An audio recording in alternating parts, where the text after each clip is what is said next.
வாழ்க வளமுடன். ரிபுகீதை அத்தியாயம் 10. இந்த அத்தியாயம் அனைத்துமாய் விளங்கும் ஆத்மாவின் விளக்கம். காணப்படும் அனைத்தும் ஆத்மாவே, காண்பவனும் ஆத்மாவே, காணும் செயலும் ஆத்மாவே என்ற ரிபுகீதையின் மிக சக்தி வாய்ந்த அத்வைத முழக்கமாகும். புள்ளி நுனியிலிருந்து பிரபஞ்சம் எல்லை வரை, பூமி முதல் விண்மீன்கள் வரை, உடல் முதல் இறைவன் வரை வேறொன்றே இல்லை, இருப்பது ஆத்மா மட்டுமே என்பதை விளக்குகிறது. இங்கு ரிபுமுனிவர் பிறப்பு, இறப்பு, ஞானம், அஞ்ஞானம், ஒன்று இரண்டு, உலகம், ஜீவன் என்ற எல்லா வேறுபாடுகளையும் கரைத்துவிட்டு, காணப்படுவது அனைத்தும் நீயே, அறியப்படுவது அனைத்தும் நீயே, இருப்பதும் அனைத்தும் ஆத்மாவே என்ற பரம அத்வைத அனுபவத்தின் வாசலுக்கு நம்மை அழைத்துச் செல்கிறார். இந்த அத்தியாயம் ஒரு தத்துவ பாடம் மட்டுமல்ல. நான் இந்த உடல் அல்ல, நான் இந்த மனம் அல்ல, நான் எல்லாவற்றிற்கும் அப்பாற்பட்ட பரிபூர்ண ஆத்மா என்ற உண்மையை நேரடியாக உணர்த்தும் ஞான வெடிப்பாகும். வாருங்கள், பிரபஞ்சம் முழுவதும் ஒரே ஆத்மாவின் பிரகாசமே என்பதை ரிபுகீதையின் 10வது அத்தியாயத்தில் ஆழமாக அறிந்து கொள்வோம். பாடல் எண் 2.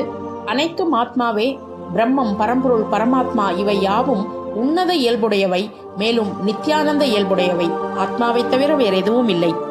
3வது பாடல். ஆத்மா மகத்தானது, அது பரிபூர்ண தன்மை கொண்டது.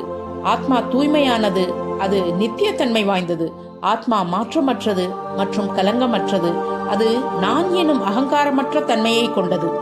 12வது பாடல். ஆத்மா என்பது இல்லாமையற்ற தன்மையை கொண்டது. அது வேறெதையும் சாராதது, தானே மேலானதாக திகழ்வது.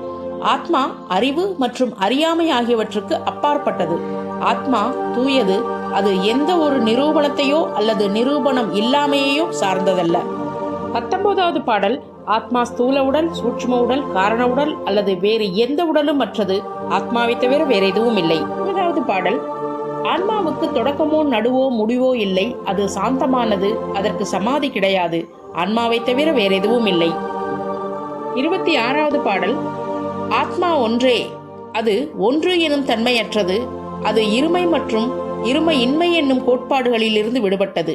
ஆத்மா அதுவாகவே உள்ளது, ஆத்மா இயல்பானது, ஆத்மாவை தவிர வேற எதுவும் இல்லை. 31வது பாடல். தன் ஆத்மாவினாலே தானே திருப்தியடைந்து, தன் ஆத்மாவினாலே தானே பூர்த்தியடைந்து, தன்னைத்தானே சாம்பலாக்க வேண்டும், ஆத்மாவை தவிர வேற எதுவும் இல்லை. 33வது பாடல். ஆத்மாவே கேட்கப்பட வேண்டியது, கேட்பதாயிருப்பது ஆத்மாவே ஆகட்டும். என்றென்றும் விரும்பப்பட வேண்டியது ஆத்மாவே, என்றென்றும் ஆத்மாவையே ஆராதனை செய்க. 35வது பாடல்.